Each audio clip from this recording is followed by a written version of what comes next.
What's up guys, my name is Ryan and I recently returned from exploring the incredible country of Argentina and I want to share with you my favorite places and experiences, so here's my Argentina top 10.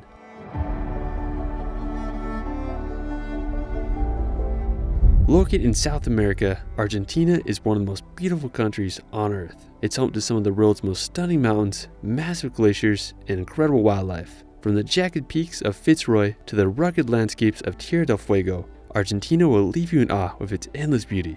Let's start this video off at Iguazu Falls. Located in northern Argentina, right on the border between Brazil, Iguazu Falls is one of the most powerful waterfall systems in the world. At its peak, Iguazu can have up to 300 waterfalls. The most recognizable feature of Iguazu is the Devil's Throat. It's this horseshoe-shaped chasm where a majority of the water goes. About 20% of the falls is in Brazil and the other 80% is in Argentina. You can visit the falls from both countries and they both offer unique experiences and different views. There's plenty of walkways that you can go on to get up close to the falls. I can't believe the power of this place. It's just unbelievable. After, we're going to head to the capital of Argentina, Buenos Aires. Located on Rio de la Plata, Buenos Aires is the largest city in Argentina with a population of 16.7 million in its metropolitan area. The region around Buenos Aires was first discovered by Spanish explorers in the 16th century, and today it's one of South America's largest cities. One of my favorite features of Buenos Aires is its architecture. It's been nicknamed the Paris of South America, and after seeing it, I can understand why. One of my favorite features of this city is the Obelisco. It was unveiled in 1936, and it stands in the middle of the Avenue 9 de Julio with a height of 221 feet.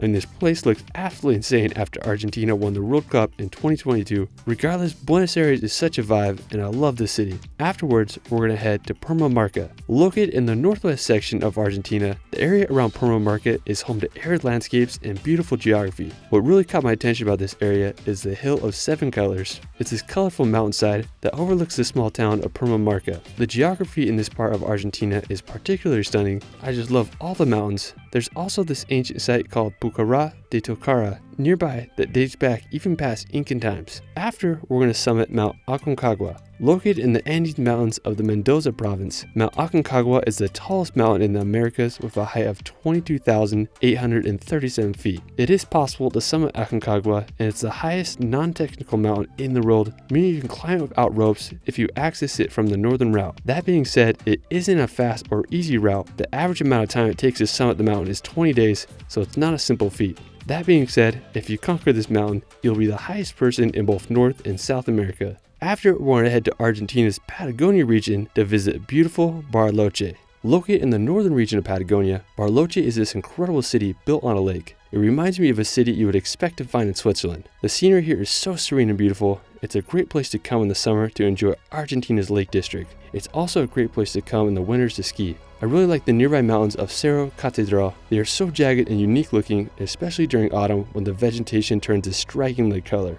After, we're going to head to Patagonia's coast to visit Península Valdés. Located on the Atlantic Ocean, the Península Valdés is this arid piece of land that is home to a lot of wildlife such as penguins and seals. One of the main reasons this area is famous is because it's one of the best places in the world to see southern right whales. Now, from the months of June to December, you can come here to see the whales. They come to mate and also give birth and raise their young, since the waters around the peninsula are common warmer than the open oceans. To see the whales, the best option is to go on a whale watching tour who can take you out on a boat to witness these magnificent creatures. The southern right whale was once endangered, so it's so amazing to see them just thriving here. Another thing interesting about Península Valdés is that it's one of the few places in the world where orcas have been seen to beach themselves in order to catch seals. There's so much incredible wildlife in this area. After, we're going to head back to Patagonia's mountains to visit El Chaltén. Located within Los Glaciers National Park, El Chaltén is this isolated mountain village, and I'd say it's the hiking capital of Patagonia. As you drive into Chaltén, you have the iconic view of Fitz Roy Mountain, and it's just beyond epic. We spent several days here, and I really enjoyed it. The vibes of El Chaltén are amazing. Now, the main reason we came here was to do the hike to Laguna de los Tres. It's a nearly 14-mile hike with an elevation gain of 3,454 feet. We started early, and it cost about $45 a person to enter the national park. The first section of the trail is uphill for about an hour, and the scenery is just spectacular. Once you get to the top part, you get your first views of Mount Fitz Roy.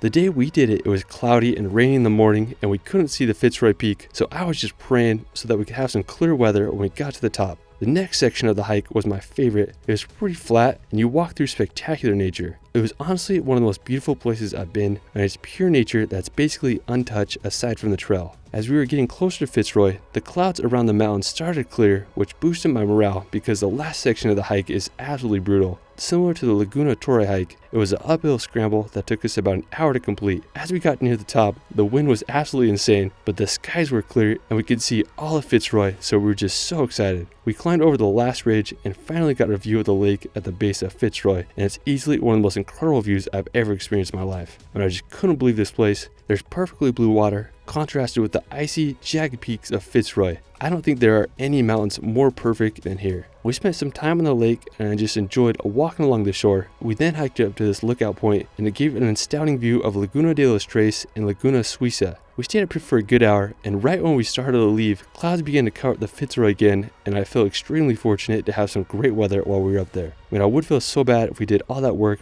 only to have the Fitz Roy covered by clouds. So make sure when you do it that you have a good weather forecast. The hike back wasn't too bad, and we made a few pit stops along the river. In total, it took us about 8 hours to do the hike. This was definitely my favorite thing we did during our time in Patagonia. Another popular hike you can do while you're in Chaltén is Laguna Torre. It's about a 13-mile round-trip trek, and it takes you to this beautiful lake that gives you an incredible view of the Cerro Torre peak. After, we're going to visit El Calafate. It's located about a 2.5 hours drive from El Chaltén, and it's a fairly large city on Lago Argentina. There's also an airport here, and it's a great place to access Argentina's Patagonian region. On the drive to El Calafate, I came across so many guanacos. They are one of the most common animals in Patagonia, and there's literally just thousands of them. They're one of the biggest animals in South America, and they can be a little dangerous because they often cross the roads, so you gotta be extra cautious while you drive. Anyways, the main reason we came here was to visit the nearby Perito Moreno Glacier. It's located about an hour and a half drive from El Calafate, and I have to say it's one of the most impressive glaciers I've ever seen. When we got there, we walked on the pathways that take you up to viewpoints of the glacier. There were some boats taking tours to get people close to the glacier, and it's something I would like to do next time.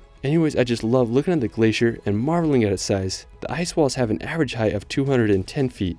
Occasionally, pieces of ice would fall off the glacier and it would make the loudest sounds, and if you're lucky, you might see a giant piece of ice fall into the lake. Another cool glacier you can visit in the area is the Spegazzini Glacier. It's located on Lago Argentina and it can only be reached by boat. It's one of the largest glaciers in Argentina, and its ice wall reaches over 440 feet high, which is more than twice the size of Perito Moreno. It's definitely worth taking a tour to explore this wonder of Argentina. For our final destination, we're going to visit Tierra del Fuego. Located at the bottom of Argentina, Tierra del Fuego is an archipelago, and it's the most southern part of South America. Aside from Antarctica and a few islands, it's the most southern place you can go in the world. It's got its name because early explorers reported seeing bonfires along the coast from the natives. The main reason I wanted to go to Tierra del Fuego was to visit Ushuaia. It's the capital of Tierra del Fuego, and it's a fairly large city with a population over 80,000 people. It's where most ships start their journey to Antarctica. Now to get there are a few options. You can fly from Buenos Aires or El Calafate, or also take a bus. We had a car, and I thought the road trip would be fun. So from El Calafate, we made the long drive. We had to cross the Chile-Argentine border twice, and then we had to take a ferry that took us over the Strait of Magellan. After, it was a beautiful drive, and as we got closer to Ushuaia, the scenery got more and more epic. There were tons of guanacos, and the trees and vegetation were just so peculiar. Once you get to the mountains near Ushuaia, that's when the scenery gets unbelievable.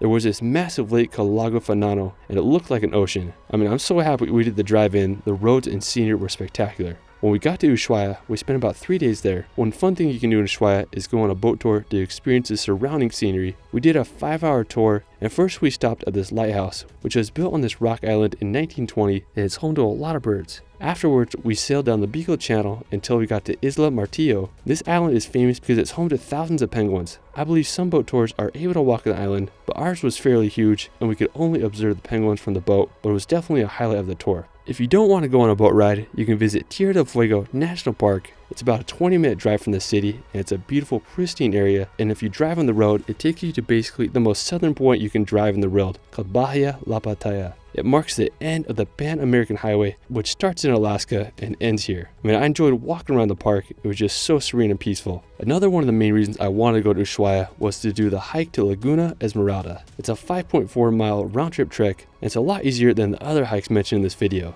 The start of the trail is about a 30-minute drive outside of Ushuaia, and it begins in this forest, and after a bit you come to this clearing and get to see some of Tierra del Fuego's raw nature. Afterwards, it was an uphill climb, and we walked along this beautiful river. After about an hour of walking, we made it to the lake. I was just amazed by the view. It was this milky blue color sandwiched between the mountains of Tierra del Fuego. The wind was blowing the clouds so fast, which would change the lake's color from light to dark. Overall, I think Laguna Esmeralda is one of the most beautiful and easy day hikes in Ushuaia. I mean, Tierra del Fuego is amazing. Well, that is it for my Argentina top 10. There's still so much to see in this incredible country, so I plan to make a part 2. Let me know where your favorite place is in Argentina in the comments below. You can find me on Instagram and TikTok at shirley.films. It's Ryan, and we will see you later.